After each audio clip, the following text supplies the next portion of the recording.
যখন ছিলাম এই ভুবনে কেউ পোছেনি কেউ ডাকেনি, যেই না গেছি পরলোকে তখন সবার কি কাঁদুনি।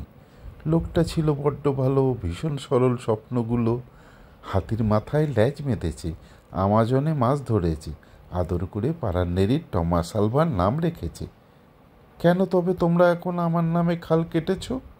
আমার নামের খ্যাতি লিখে দেয়াল ভরে খুব সেটেছ।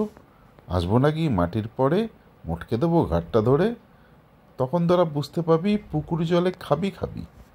তখন কেন দাওনি নোবেল যখন ছিলাম ধরার পরে? মরার পরে পুড়িয়ে দিয়ে এখন আমার বড়াই করে। আর যাব না ধরায় ফিরে, থাকবো শুধুই নিজের তরে। আছি হেথায় দারুণ ভালো, ঢোকার মুখেই নোবেল দিল। নোবেলখানা বাগিয়ে ধরে নিজের মনেই গান ধরেছি, ভগবানের রাজসভাতে অষ্টপ্রহর তান সেধেছি।